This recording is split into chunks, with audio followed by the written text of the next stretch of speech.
Donald Trump is having a panic attack on his social media, as it is obvious that next week is verdict week, and it may not be the verdict that Donald Trump wants. Indeed, it may be a guilty verdict, and he's trying to cope with that here, apparently. Here's what he's posting. It's fairly pathetic.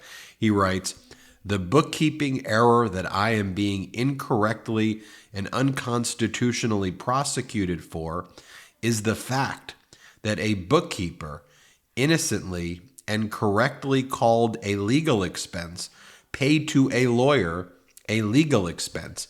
In even simpler words, I called a legal expense a legal expense.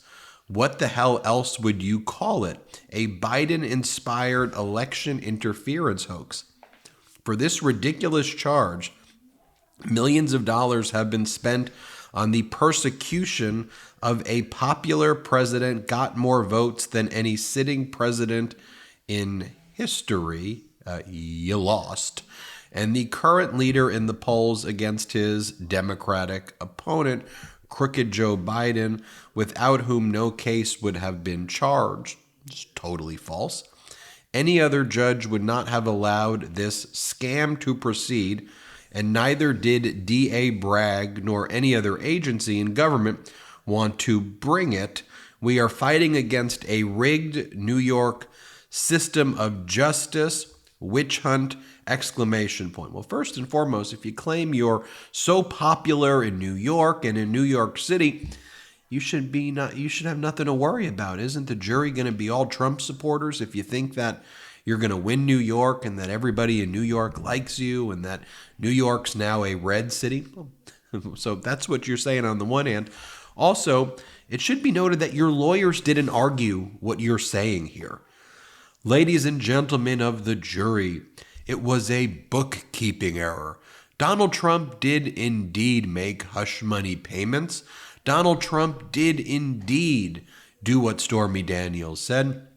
Donald Trump did indeed engage in this conduct, but there was a simple bookkeeping error at the end. That's not what your lawyer argued. In fact, I have the transcript of what your lawyer actually argued, so if facts matter, here's what your lawyer said. Your lawyer said, "Ladies and gentlemen of the jury, but think for a moment of what the people just told you, that President Trump did not pay Mr. Cohen back $130,000. President Trump paid Michael Cohen $420,000. And in the same breath, the people told you that President Trump is known as a frugal businessman, that he pinches pennies. Ask yourself, would a frugal businessman, would a man who pinches pennies repay $130,000 in debt to the tune of $420,000? So Donald Trump, going back to your post, your lawyer didn't argue that this was just a bookkeeping error on how the $420,000 was characterized as a legal expense instead of a reimbursement. Your lawyer argued that this was legitimate legal services that were being paid for as services rendered by you to Michael Cohen, and that everybody was lying about everything, that the Stormy Daniels, nothing happened between you and her, and that it was all a big lie, and that no one should be trusted, none of the documents should be trusted. The only person who should be trusted is you, who did not testify in this case. And by the way, when you ask, what the hell else should you call it? A reimbursement. Not a legal expense, because there weren't services rendered. It was a reimbursement. And then to hide it, you grossed it up and you falsified the records, which makes it a felony, which makes it a crime. You know who called it a reimbursement? You did in your 2018 United States government ethics disclosure form. That's your signature, May 5th, 2018. Take a look at the footnote right here as you go on Section 8. It says, in the interest of transparency, while not required to be disclosed as reportable liabilities on Part 8, in 2016, expenses were incurred by one of Donald Trump's attorneys, Michael Cohen. Mr. Cohen sought reimbursement of those expenses, and Mr. Trump fully reimbursed Mr. Cohen in 2017. Here's the handwritten notes of your controller, Jeff McConney, about grossing it up and that these were indeed reimbursements. Here are the checks that you signed. Here's what your lawyer filed in 2018. Mr. Trump's subsequent confirmation that he reimbursed Michael Cohen $130,000 payment to plaintiff in 2017 does not change these findings. So what the hell do you call it? You call it a reimbursement, and you don't falsify it and call it a legal expense when it was a reimbursement for hush money payments to interfere with the 2016 election. So that's what Donald Trump's spending his time posting. He's also posting this. He goes, the worst FBI director in history, who I inherited from the Obama administration, but fired almost immediately into ours, along with many other corrupt actors in the DOJ and FBI. The start of the Drain the Swamp is going around lying about the scam brought by Soros-backed DA Alvin Bragg and perpetuated by the highly conflicted Democrat-appointed judge Juan Merchan. If you see the real story on Comey, read the report put out by Michael Horowitz. That gives you all the horrors of Comey in great detail. If Comey had any respect for our system of justice, which is being destroyed before our eyes, he would be fighting against the crooked Joe Biden-inspired witch hunts instead of spreading lies. Here's another post by him. I mean, he's in full panic mode right now. When the disgraceful district attorney and his thugs, with full approval, I assume, by the highly conflicted judge Juan Merchan and the crooked Joe Biden administration, who are leading the trial for election interference purposes, keep talking about the bookkeeping error or crime, they are referring to the fact that a bookkeeper with zero influence from or discussion with me correctly called the payment of a legal expense to a lawyer a legal expense. I mean, you're saying that, but here's my question for you right here, though, when you say that. I mean, again, you can repeat it over and over again and say it in lots of different ways, but who was that witness who testified? Why didn't you call the bookkeeper? Maybe you want to call that person. The defense calls the bookkeeper who goes, yeah, I got it wrong. I made an error. Look, Trump wanted me to classify it this way. Why didn't you call him? Why didn't you take the stand? I'll tell you who did testify. The controller. Is that who's the bookkeeper? Jeff McConney, because he certainly didn't say it was an error. He made it clear that this was a scheme to gross it up. Alan Weisselberg, you didn't call Weisselberg. He's in jail right now. You could have called Weisselberg to testify. You called Robert Costello to the stand as the defense witness, the MAGA lawyer who tried to worm his way into Michael Cohen's world, claiming he was going to be helping Michael Cohen, set up a back channel with you. And then on the stand, Robert Costello had a complete meltdown. The court had to be cleared as he engaged in contemptuous behavior. And then when he returned to the stand in the next day on cross-examination, everything he said the day before and leading up to the cross-exam, that he was just focused on helping Michael Cohen and not you, was all proven by his emails to be a lie, with his mafioso style communication back channeling for you to try to silence Michael Cohen.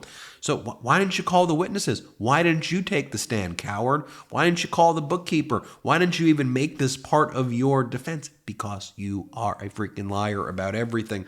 Here's what Donald Trump's also posting. So we got to do the lies, and we got to lie about the crowd size.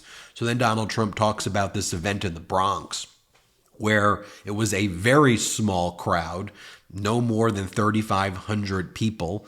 Donald Trump claims he'd be able to sell out Madison Square Garden or sell out Yankee Stadium.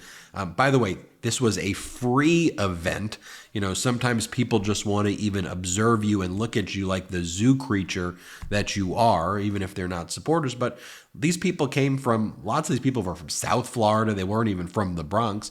But take a look at this very small crowd. But this is what Trump says. This was a big, important, and even startling event. And yet, more on the startling part in a moment. And yet, much of the lamestream network media refused to cover it. Gee, I wonder why. And then you have your MAGA Republican crew, your red tie brigade crew who showed up in front of the courthouse. People like Byron Donald say, what I saw was amazing. The crowd spoke for itself. They want him back. It was an amazing event.